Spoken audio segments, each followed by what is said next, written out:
ഇത്രയധികം സമ്മർദ്ദമുണ്ടെങ്കിലും പോലീസുകാർ അവരുടെ കൃത്യനിർവഹണം കൃത്യമായി നടത്തുന്നുണ്ട് എന്ന് തെളിയിക്കുന്ന ഒരു വാർത്തയാണ് പുറത്തുവരുന്നത്. പാലക്കാട് ട്രെയിനിൽ നിന്നും വീണ യുവാവിന് രക്ഷകരായിരിക്കുകയാണ് പോലീസ്. ഇന്നലെ രാത്രിയാണ് ചെന്നൈ തിരുവനന്തപുരം എക്സ്പ്രസിൽ സഞ്ചരിക്കുകയായിരുന്ന കോയമ്പത്തൂർ സ്വദേശിയായ യുവാവ് ട്രെയിനിൽ നിന്നും വീണത്. സഹയാത്രികർ നൽകിയ വിവരം അനുസരിച്ച് പോലീസ് പരിശോധന നടത്തി. വാളയാർ സ്റ്റേഷനിൽ നിന്നും 4 കിലോമീറ്റർ മാറി വനമേഖലയ്ക്ക് അടുത്ത് നിന്ന് യുവാവിനെ പോലീസ് സംഘം കണ്ടെത്തുകയും രക്ഷപ്പെടുത്തുകയും ചെയ്തിട്ടുണ്ട്.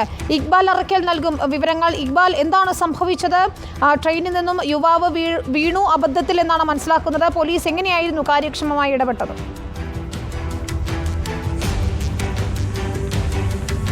വിനീത, ഇന്നലെ രാത്രി 11:30 മണിയോടുകൂടിയാണ് ഒലവക്കോടുള്ള കേരള പോലീസിൻ്റെ റെയിൽവേ പോലീസ് സ്റ്റേഷനിലേക്ക് ഒരു ഫോൺ കോൾ എത്തുന്നത്. ചെന്നൈ തിരുവനന്തപുരം മെയിലിലെ യാത്രക്കാരനാണെന്നും കൂടെ സഞ്ചരിച്ചിരുന്ന യുവാവ് വാളയാർ സ്റ്റേഷൻ കഴിഞ്ഞ ഉടൻ തന്നെ ട്രെയിനിൽ നിന്നും അബദ്ധവശാൽ നിലത്തേക്ക് വീണും എന്ന് പറഞ്ഞുകൊണ്ടുള്ളൊരു ഫോൺ കോൾ വന്നത്. ഉടൻ തന്നെ സ്റ്റേഷനിലുണ്ടായിരുന്ന ASI ആയ കൃഷ്ണകുമാറും അതൊപ്പം തന്നെ സീനിയർ സിവിൽ പോലീസ് ഓഫീസർമാരായ വിനുവും പ്രമോദും ചേർന്ന് ഈ പ്രദേശത്തേക്ക് എത്തി തിരച്ചിൽ നടത്തിയാണ് ഈ യുവാവിനെ കണ്ടെത്തിയത്. കോയമ്പത്തൂർ സ്വദേശിയായ പ്രമോദാണ് ഇത്തരത്തിൽ ട്രെയിനിൽ നിന്നും അബദ്ധവശാൽ വീണത്. ഈ യുവാവ് വീണ് കിടന്നിരുന്നത് ധാരാളം ആനകളും വന്യമൃഗങ്ങളെല്ലാം എത്തുന്ന വാളയാർ വനമേഖലയ്ക്ക് സമീപമായിരുന്നു.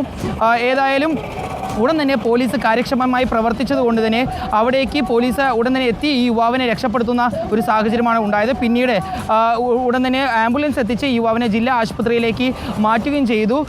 പോലീസിനെ കുറിച്ച് നിരവധി തെറ്റായ അല്ലെങ്കിൽ നിരവധി കുറ്റപ്പെടുത്തുന്ന വാർത്തകൾ വരുമ്പോഴും ഇത്തരത്തിലുള്ള ആശ്വാസകരമായിട്ടുള്ള വാർത്തകളും വരുന്നുണ്ട് വിനീത. ശരി, അതാണ് അവരുടെ ജോലി. അവർ അത് കൃത്യമായി ചെയ്യുകയും ചെയ്യുന്നു. ഒറ്റപ്പെട്ട ചില സംഭവങ്ങളാണ് എന്ന് മുഖ്യമന്ത്രി പലപ്പോഴും ആവർത്തിച്ചിട്ടുള്ള കാര്യവും കൂടിയാണ്. ഇക്ബാൽ അറക്കൽ വിവരങ്ങൾ നൽകുകയായിരുന്നു.